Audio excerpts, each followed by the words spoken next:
જય Dwarkadhish. Dwarka today Facebook live page અને હું વૃંદા પાટિયા આપ સૌનું સ્વાગત કરું છું. આપ સૌ કોઈ જોઈ રહ્યા છો ભગવાન શ્રી દ્વારકાધીશની દિવ્ય ધ્વજારોહણ વૃંદા પાટિયા સાથે દ્વારકા ટુડે ફેસબુક પેજ પર આપ સૌનું સ્વાગત છે. આપ સૌ કોઈનો દિવસ શુભ હોય, મંગલમય હોય એવી શુભકામનાઓ સાથે આપ સૌનું સ્વાગત છે દ્વારકા ટુડે ફેસબુક પેજ પર વૃંદા પાટિયા સાથે.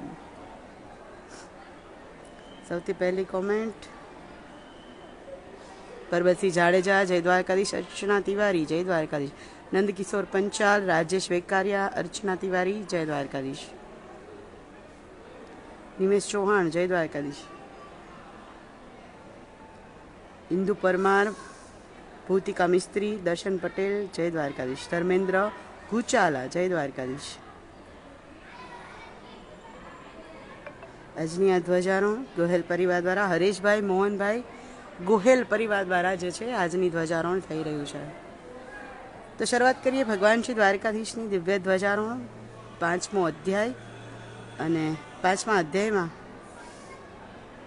આપણે 27મા શ્લોક પર આવ્યા છીએ અને 27 અને 28 બેયનો શ્લોક છે, એક સાથે જ છે. સ્પર્શના કૃત્વા બહિર્ભા શ્વાંતરે ભુવો પ્રાણ અપાનો ક્ષમા કૃત્વા નાશાભ્યતચારિણો યત ઇન્દ્રિયા મનોબુદ્ધિ નિર્મેક્ષ પરાયણ વિગેત ભયો ક્રોધો યશદા મુક્ત એવ ચ. આખા 27 અને 28ના શ્લોકમાં ભગવાન જેમ 25 અને 26મા શ્લોકમાં કીધું હતું, કારણ કે ભગવાન જે છે એ યોગીઓ અને મુનિઓ, આપણે પણ એક માણસ છીએ અને યોગીઓ મુનિઓ જે બને છે એ પણ એક માણસ જ હોય છે, પણ એનામાં એવું જ્ઞાન તત્વ આવી જાય છે કે એ એમને આત્માથી પરમાત્મા સાથે જોડાણ કરી શકે છે. એટલે એક અલગ જ રસ્તે તેઓ આગળ નીકળી જાય છે. અને આપણે એ રસ્તામાં આવતા 26મા શ્લોકમાં જે વાત કરીએ ભગવાને કે એ રસ્તામાં આડા આવતા કામ અને ક્રોધ, આપણે બે વસ્તુ હંમેશા નડે છે, કામ અને ક્રોધ. કોઈ પણ વસ્તુ, કોઈ પણ કાર્ય આપણે કાં તો ક્રોધથી કરીએ કાં તો કામથી, ઈચ્છાથી કરીએ. એટલે આપણે આ બે વસ્તુ નડે છે એટલે આપણે આગળ નથી જઈ શકતા. પણ 27 અને 28માં ભગવાન સમજાવે છે આધ્યાત્મ જગતને, ધ્યાનની ક્રિયાને. ધ્યાન કરવાથી આપણે એક આધ્યાત્મ જગત જે છે એને, જે આપણા માટે પરિકલ્પના છે કે આધ્યાત્મ એક શબ્દ જ આપણા માટે બહુ જ અજાણ્યો લાગે છે કે ભાઈ એ તો આપણા માટે એવું છે કે તો યોગીઓ કરે, મુનિઓ કરે, આપણે શું કામ છે આધ્યાત્મની. પણ દરેક મનુષ્ય માટે આધ્યાત્મ જગતને ભગવાને કહ્યું છે કે દરેકે દરેક મનુષ્ય જે છે આધ્યાત્મ જગતને જાણવું જ જોઈએ અને એ માટે થઈને એમણે યોગ ક્રિયાઓ જે છે કરવી જોઈએ. અને એટલે જ આમાં 27 અને 28મા શ્લોકમાં ભગવાન જે છે એ આ યોગ ક્રિયાને સમજાવે છે.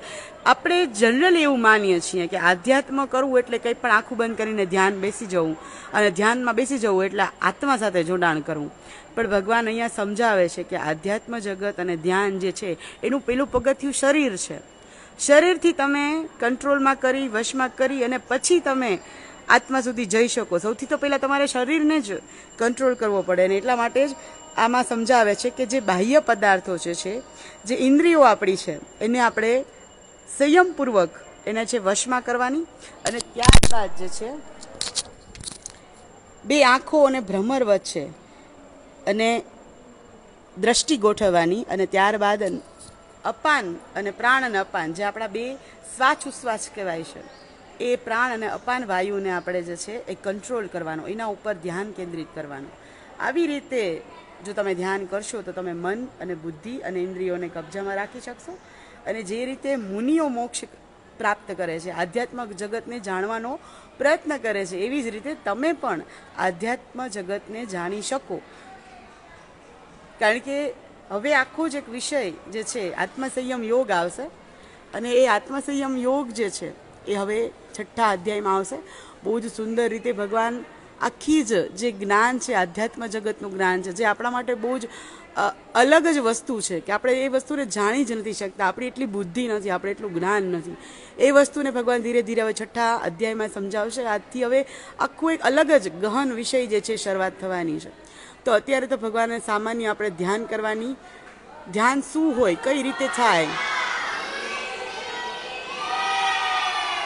આપણી સમક્ષ સુંદર એવી સફેદ રંગની સૂર્ય અને ચંદ્રના ચિહ્નોથી અંકિત ધ્વજા ખુલી ગઈ છે. આજની આ ધ્વજારોહણ હરેશભાઈ મોહનભાઈ ગોહિલ પરિવાર દ્વારા જે છે આજની આ ધ્વજારોહણ કરવામાં આવ્યું હતું. એંગલ મારું અલગ છે. આજે મને જ્યાંથી જગ્યા મળી ત્યાંથી જ હું ધ્વજા લાઈવ કરું છું. રોજ આપણે અલગ જગ્યાએથી કરતા હોઈએ છીએ એટલે એ પ્રમાણે હું તમને બરાબર દ્રશ્ય નહીં બતાવી શકું.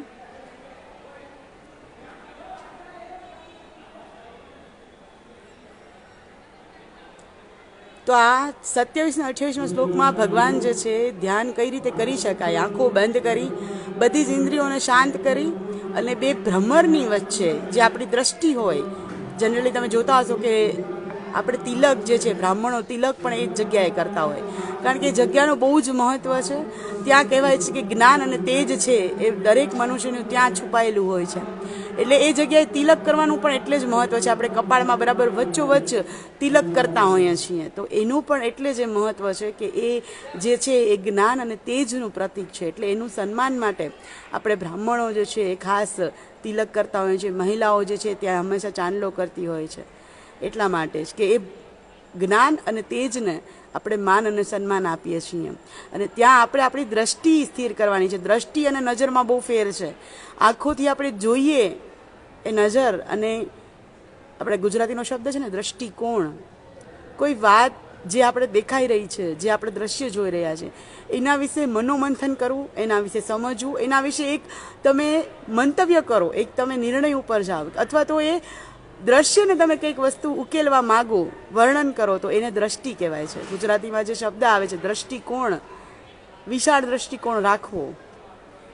એટલે દ્રષ્ટિ વસ્તુ અલગ છે ને નજર વસ્તુ અલગ છે. આંખો બંધ કરીને આપણે આપણું ધ્યાન, આપણી દ્રષ્ટિ જે છે એ બે ભ્રમર વચ્ચે કેન્દ્રિત કરવાની છે. સિમ્પલ ક્રિયા જે છે ધ્યાનની એ 27 અને 28 શ્લોકમાં ભગવાન સમજાવે છે કે દરેક મનુષ્ય આધ્યાત્મ જગતને જોઈ શકે છે, જાણી શકે છે, જોડાઈ શકે છે, અને દરેકે કરવું જ જોઈએ. કારણ કે આખો છઠ્ઠો અધ્યાય બહુ જ સુંદર રીતે આત્મસંયમ યોગ જે છે ભગવાન બહુ જ સરસ રીતે સમજાવશે. તો એ વધુ આપણે આવતીકાલે જોશું. આવતીકાલે ફરીથી મળીશ ભગવાન શ્રી દ્વારકાધીશની સુંદર ધ્વજારોહણ સાથે. ત્યાં સુધી like, comment and share Dwarka today. Vrinda પાડ્યા સૌને જય દ્વારકાધીશ.